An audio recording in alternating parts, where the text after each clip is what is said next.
Hello, everybody. It is great to be here one more time.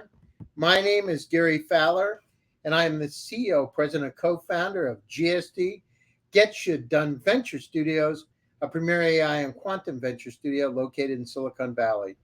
And today, it's with great pleasure that I introduce Andres Gonzalez Olaichea from Peru. He's an investor. He's a startup entrepreneur. He studied all over the world. He works all over Latin America. He went to Miami-Dade College. I mean, the guy's got an incredible background. And with that, I'd like to bring him. In fact, he's my first Peruvian on the show, and I'm really happy to have him here today. Hey, Andres, how are you? Hi, Gary. How are you? Good. So tell me, how in the world, were you born in Peru or were you from originally? No, actually, I was born in Peru, and then I've been living. I lived in 7 countries, I think. 7 countries? Yeah. Would you get bored or what happened? No, for work. One day you get up and say, listen, I want to go to Venezuela or Colombia. What happened? How did that happen? Work and family travel. So I've been living in U.S., Mexico, Peru, Ecuador, Argentina, and a lot of places. So, question for you. How much different is the language between Peru and Argentina? So is it that much different? Do you go in, is it like when I go down south to Louisiana, sometimes it's hard for me to pick up on the phrases. Is it that much different? Is Spanish that much localized or not? I mean, it has some certain words that they use in Argentina. That's probably different or difficult to understand here in Peru, but it's pretty much the same. Argentinians just talk like they're singing, so it's quite funny. Yeah, they sing words. Yeah, it's like their accent. When they talk, it's like they have like a little tune, so it's quite fun. Oh, that's interesting. And what country have you been in that it's so much different it's hard for you to understand? Or is it all the same? Besides Brazil, obviously, with Portuguese. Yeah, well, as of language, I think Argentina is the most different one. The most different. And then what about culture? How different is the culture, Andres? So you work in 7 countries. Or you've been in, how different is the culture? Is it that much different or is it pretty much the same?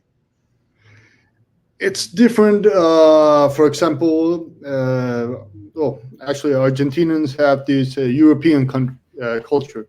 Many Argentinians come from Italy, England, and places like that, so they have more of a European culture instead of Mexico, for example.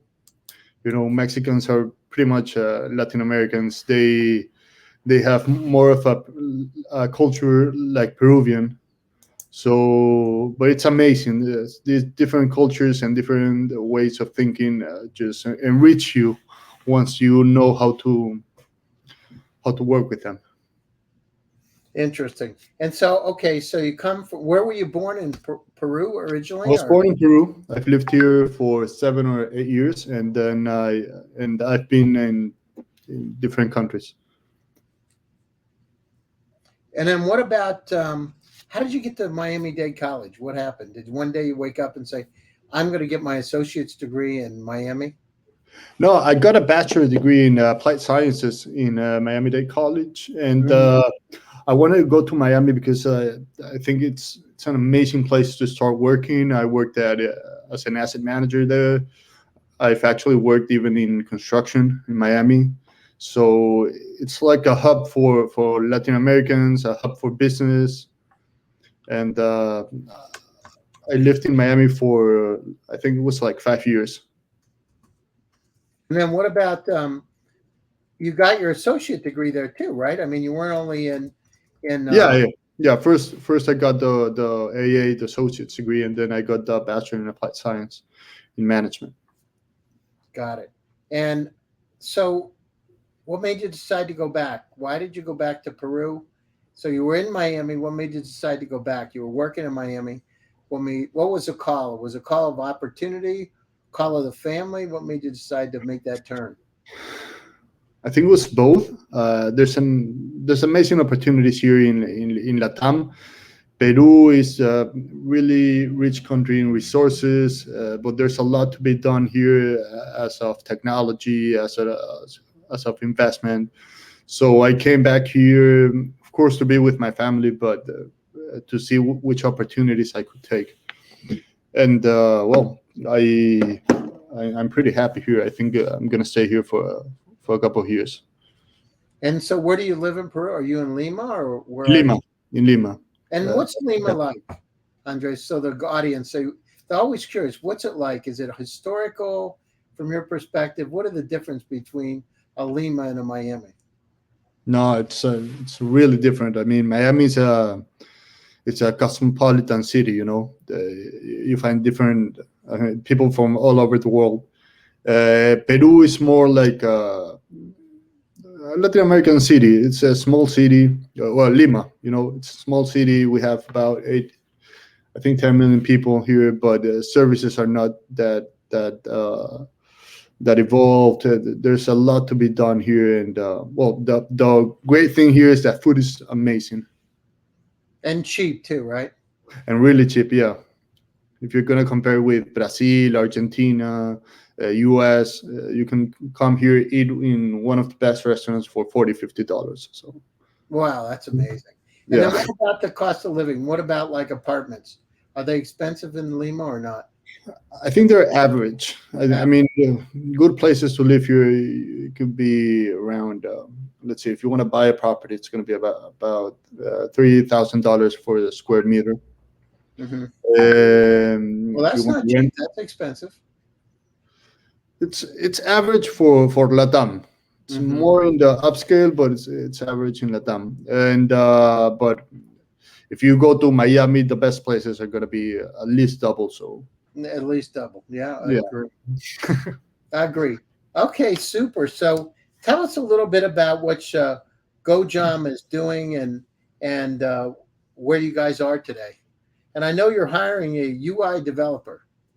Yeah, we're actually hiring a lot of technology right now. I mean, tech people from all over Latam. Well, Go Home is it's a one-stop shop for real estate solutions. It's kind of it's a mix between Zillow and a couple of other companies in Europe.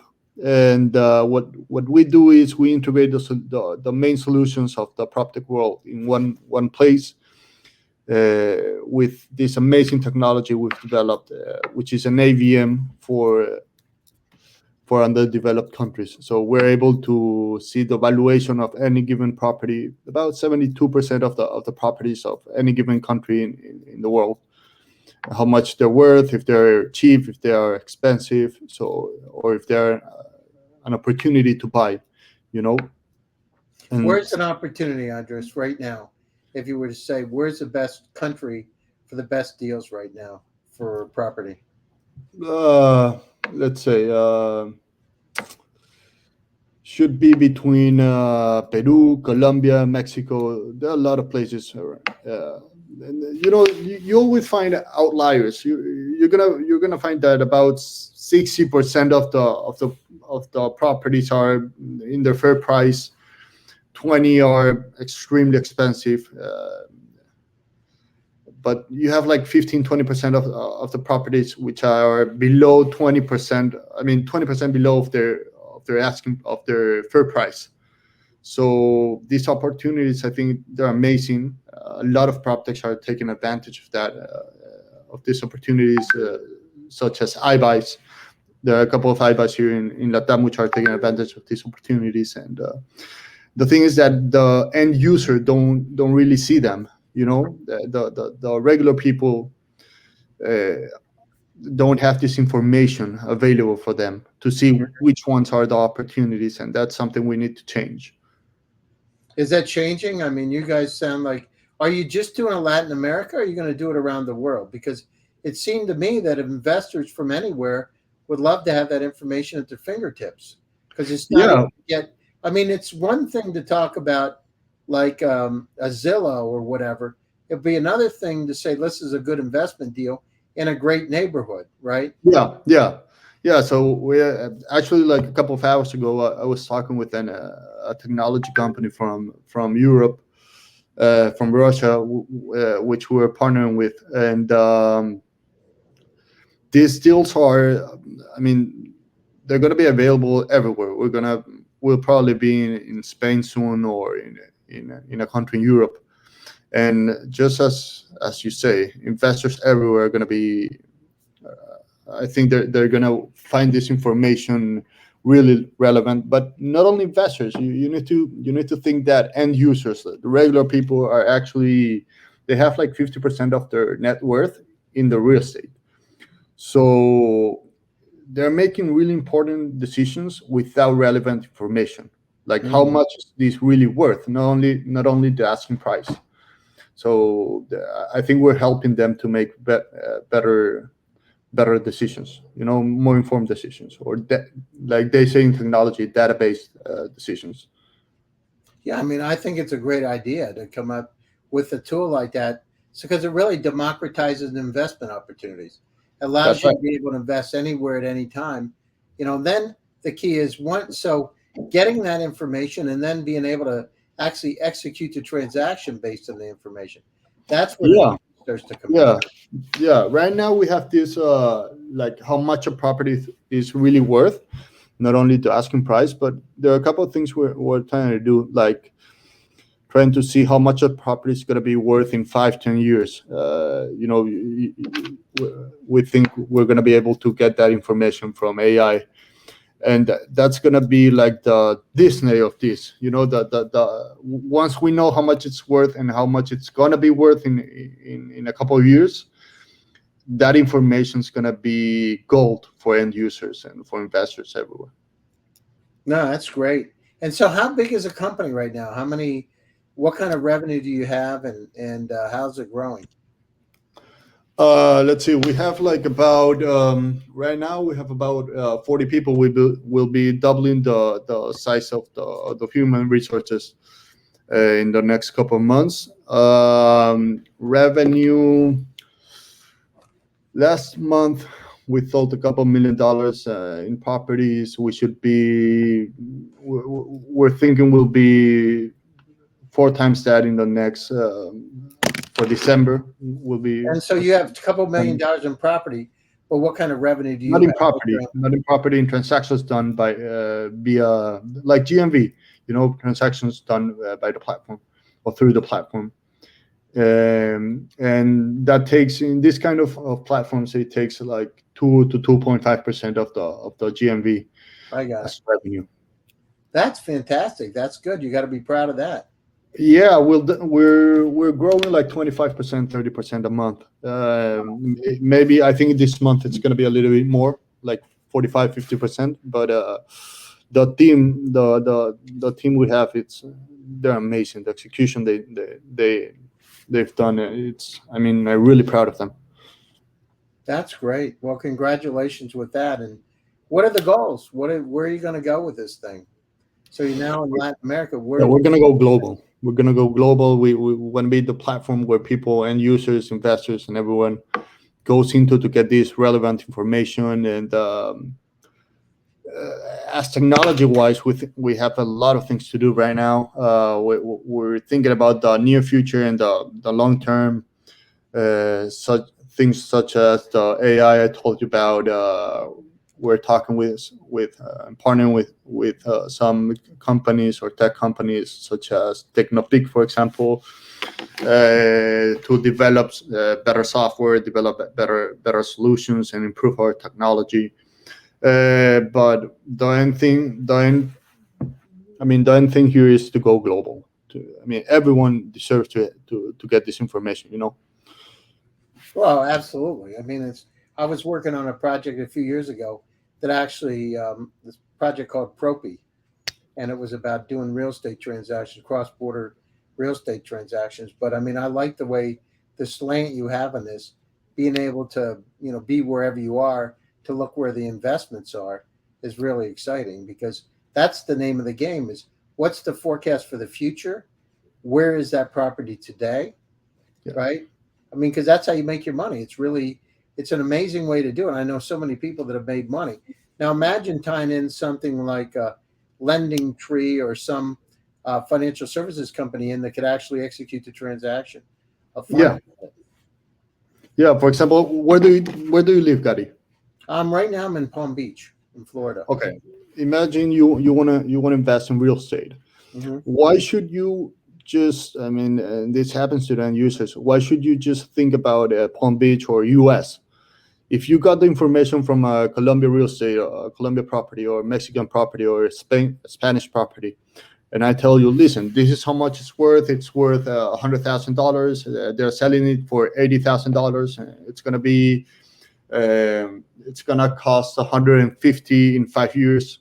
Why shouldn't you invest? Well, this cross Border transactions. these cross-border transactions should be available to everyone. Hmm. The world is every day the world goes more global, and people should start seeing or looking for the opportunities everywhere instead of just their own city, their own country, their own district. Well, I You mean, know? I agree with you 100%. There are 8.1 billion people. In fact, I just wrote an article for the United Nations. There are 8.1 billion people on the planet. By the end of this century, it would be 13 billion.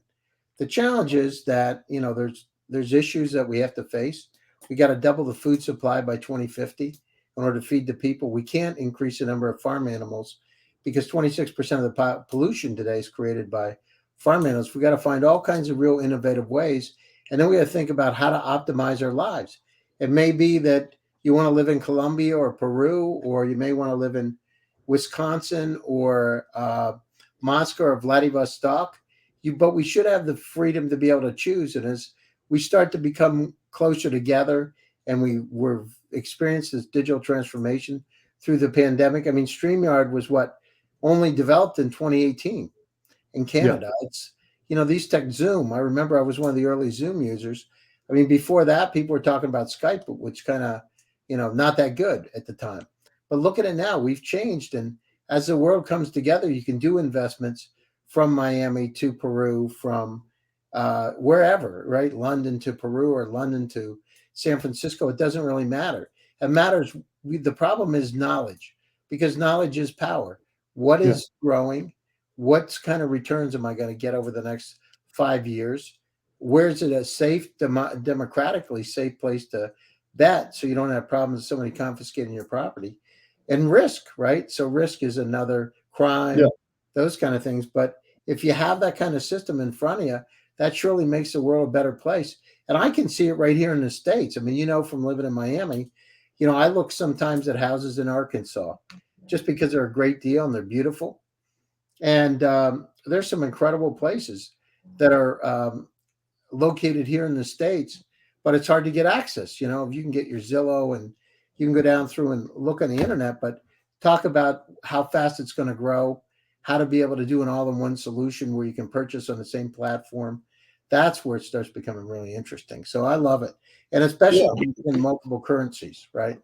yeah. And you see this information that also helps the sellers. We last month, for example, we had like 10% of the transactions we had were closed in the first 2 hours of the property being uploaded. And There's that's amazing. 2 hours from where the lead came into the platform until he was signing the contract or the deal. wow. So this information makes people makes transactions faster because people know what they're looking for. They know what they're getting for their money. So it makes everything better. And that's one of the things we need to. I mean, we want to do. That's one of our main goals, and I think that's where technology should go. And so you say you're growing 25% a month? Yeah, about 25% a month. That's fantastic. That's a lot of growth. How do you Yeah, manage that kind of growth? amazing talent from the people we have. I mean, our commercial sales or commercial team, their execution is amazing. The technology people are, I mean, I think they're wizards. It's something amazing what they're doing, and everyone's they're in the same team. They act as a team. They work as a team. They help each other. So that makes us. I think that's what makes execution great. That's great. Work as a team and help each other as a team. That's really important. So if you created a good in corporate culture is really important in a startup. So, and do you have employees in different countries, or are they all located in Peru? No, we have employees in Peru. We have employees in Colombia. We've got a couple of advisors in Argentina. And I think we actually have one of the tech developers. I think he's in Spain. Wow. And where do you find the talent? I know you're looking for UI people. Where do you find the talent today? Where are they located? Right now, for example, technology, we're looking everywhere. We're looking everywhere. Of course, US is one of the best hubs for talent, for tech talent in the world, but it's a little bit expensive for us. You know, US salaries are much higher than Latin American salaries, and we have some. Compare it to developers. So you got a UI person in the US and a UI person in Peru. What's the difference in salaries? 3 or 4 times. So it's 3 to 4 times. So give me, for instance, what would they be in Peru? Let's see. Mid, a semi-senior developer here in Peru should be around $2,000 or $2,500. That's going to cost you at least $100,000 a year in US. Mm-hmm. So, and even more if you go to Silicon Valley or some other tech hubs, it's going to be more. So what we're doing is we try to hire the best talent, and we partner up with the best companies technology-wise. I just mentioned Technopeak, for example. They help us get more talent. They help us with development of technology and things like that. That's great. All right. Well, we're coming to the top of the hour. So, in summary, what are your closing thoughts, and how do people get a hold of you? What are my closing thoughts? What Okay. are your summary? Closing thoughts, and how do people get a hold of you? I mean, there's a lot of things here to do, and not only on the real estate world, but I think you should think outside the box. Get the best. If you want to be an entrepreneur, you should get the best talent out there, and see. Not only think about the human resources companies and things like that to hire people, but just not be afraid and text them, write them by LinkedIn. And if you want to get a hold of me, just do the same. Just write me a text, a message from LinkedIn. And usually entrepreneurs are willing to talk with each other, are willing to exchange ideas, and if we're mistaken, we'll just learn from that and go ahead. No, that's great. Well, listen, I appreciate you taking your time out of your busy schedule. I know your company's growing, and I'm sure you got a lot to do. My name's Gary Fowler. I'm the CEO, co-founder of GST Get Shit Done Venture Studios, and this is another edition of GST Presents Silicon Valley AI and Tech. Stay tuned for another show coming up Thursday. It'll be exciting and dynamic as always. For all of you out there, stay safe, stay happy, and stay healthy. I appreciate it, and I'll talk to you soon. Thank you very much. Bye. Have an amazing